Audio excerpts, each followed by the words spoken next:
नमस्कार विद्यार्थियों, मैं हेमंत स्वामी हिंदी के ऑनलाइन कक्षा में फिर आपके समक्ष उपस्थित हूँ। आज हम हिंदी व्याकरण के अंतर्गत प्रकरण लिंग का वर्णन करेंगे, जिसका यहाँ चित्र सहित वर्णन प्रस्तुत है।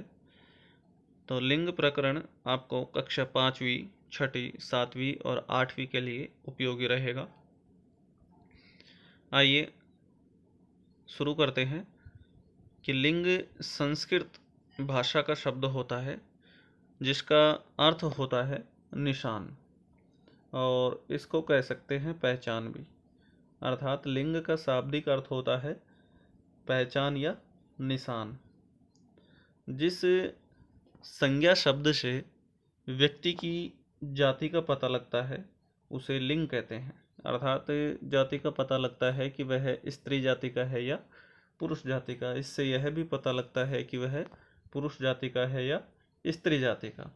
उदाहरण के रूप में अगर हम देखें तो जैसे बैल, बकरा, मोर, मोहन, लड़का, हाथी, शेर, घोड़ा, दरवाजा, पंखा, कुत्ता, भवन, पिता, भाई आदि।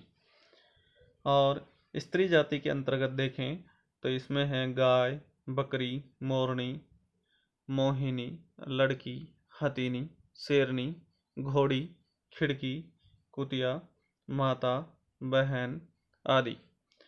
तो इस प्रकार से पुरुष जाति के अंतर्गत आने वाले पुल्लिंग शब्द होते हैं और स्त्री जाति के अंतर्गत आने वाले स्त्रीलिंग शब्द होते हैं। तो इनकी पहचान वाक्यों में प्रयोग करके भी कर सकते हैं।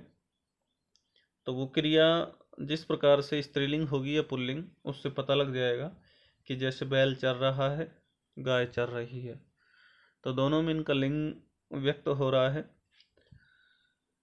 जैसे बकरा सो रहा है या बकरी सो रही है, मोर नाच रहा है, मोरनी नाच रही है, मोहन पढ़ रहा है, मोहिनी पढ़ रही है, लड़का हंस रहा है, लड़की हंस रही है, हाथी लेटा हुआ है, हथिनी लेटी हुई है, शेर दहाड़ रहा है, शेरनी दहाड़ रही है, घोड़ा दौड़ रहा है, घोड़ी दौड़ रही है। तो इस प्रकार से हम इनको वाक्यों में प्रयोग करके भी इनका लिंग निर्धारण कर सकते हैं। आगे लिंग के भेद दिए हुए हैं। तो इस संसार में 3 जातियां होती हैं: स्त्री, पुरुष और जड़, अर्थात अचेतन, निर्जीव। लेकिन हम हिंदी विषय के अंतर्गत अध्ययन कर रहे हैं, तो हिंदी विषय में 2 ही लिंग होते हैं, पुल्लिंग और स्त्रीलिंग। तो पुरुष और स्त्री। तो इन्हीं के आधार पर हम कह सकते हैं कि हिंदी विषय में 2 लिंग होते हैं, पुल्लिंग और स्त्रीलिंग। नपुंसक लिंग जो होता है वो हिंदी में नहीं होता है, वो किस में होता है? संस्कृत में। संस्कृत में होता है वो। तो पुल्लिंग की चर्चा करें तो जिन संज्ञा शब्दों से पुरुष जाति का पता लगता है तो उसे पुल्लिंग कहते हैं। जैसे पिता, राजा, घोड़ा, कुत्ता, बर्तन, हंस, बकरा, लड़की, यहाँ लड़का होना चाहिए था, ये गलत टाइप हो गया है। लड़का, आदमी, सेठ, मकान, लोहा, चश्मा, दुख, प्रेम, लगाव, खटमल, फूल, नाटक, पर्वत, पेड़, मुर्गा, बैल, भाई, शिव, हनुमान, शेर आदि। तो इस प्रकार से हमने देखे थे कि ये जो जितने भी यहाँ दिए गए शब्द हैं वो सारे के सारे पुल्लिंग के अंतर्गत आते हैं। तो यहाँ लड़की गलत टाइप हो गई है, लड़की नहीं है, ये मैं बता चुका हूँ क्या है, लड़का है। इसी प्रकार से स्त्रीलिंग के अंतर्गत जिन संज्ञा शब्दों से स्त्री जाति का बोध होता है उसे स्त्रीलिंग कहते हैं। जैसे हंसिनी है, लड़की है, बकरी, माता, रानी, जूं। जूं जो सिर में जो जीव होते हैं वो, उसका जो हिंदी नेम होता है वो होता है स्वेदज। स्वेद प्लस अज। स्वेद का अर्थ होता है पसीना और अज मतलब पैदा होना। पसीने से पैदा होने वाला जीव होता है वो स्वेदज होता है, जिसको ग्रामीण भाषा में जूं बोलते हैं। सुई, गर्दन, लज्जा, बनावट। तो इस प्रकार से ये स्त्रीलिंग शब्द हैं, तो इनका वाक्यों में प्रयोग करके भी हम अध्ययन कर सकते हैं, तो जिसका हमने पूर्व में वर्णन भी किया है, चर्चा कर चुका हूँ। तो हम एक एक देखते हैं कि ये विशेष शब्द छांट कर और यहाँ लिखे गए हैं, जो विशेष रूप से लिंग इनका पूरी तरह से परिवर्तित हो जाता है।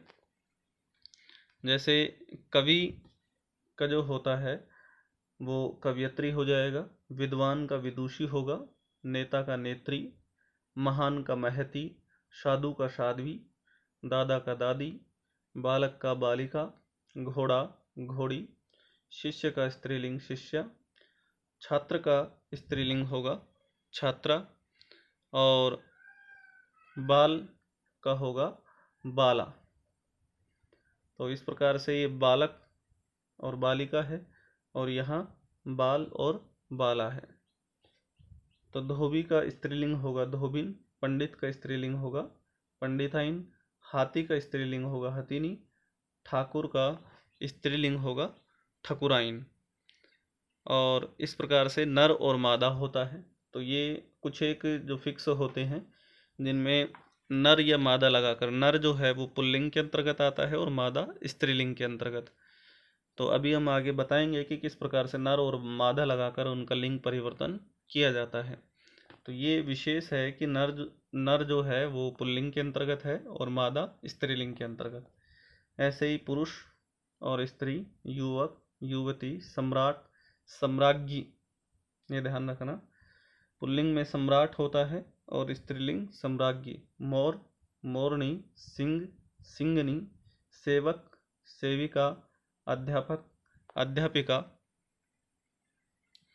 और पाठक, पाठिका, और लेखक, लेखिका, दर्जी, दर्जिन, ग्वाला, ग्वालिन, मालिक, मालकिन, शेर, शेरनी, ऊंट, ऊंटनी।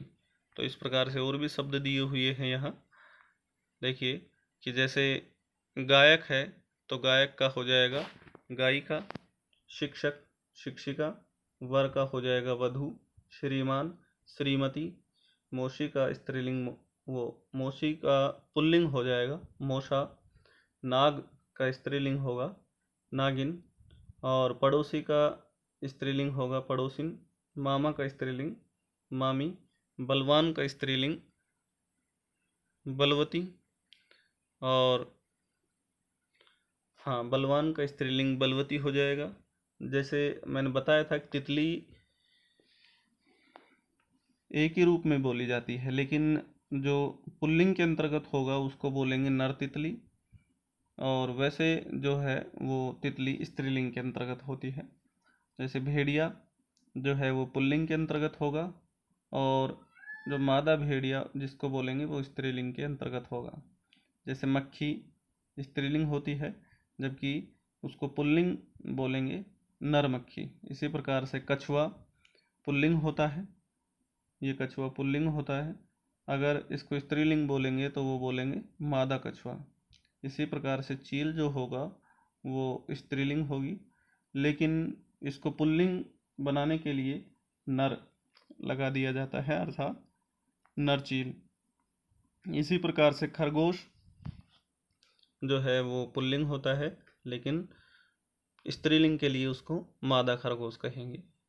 तो इसी प्रकार से चीता स्त्रीलिंग है, लेकिन पुल्लिंग में हो जाएगा ये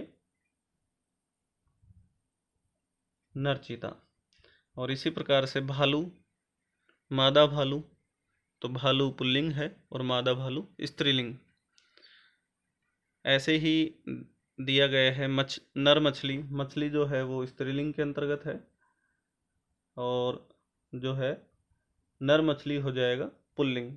ऐसे ही थोड़ा, थोड़ी, देव पुल्लिंग और देवी स्त्रीलिंग, लड़का पुल्लिंग, लड़की स्त्रीलिंग, ब्राह्मण का स्त्रीलिंग ब्राह्मणी, बकरा का स्त्रीलिंग बकरी, चूहा का स्त्रीलिंग चूहिया,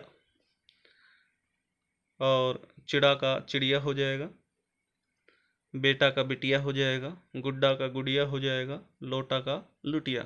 लोटा पुल्लिंग है और लुटिया स्त्रीलिंग है।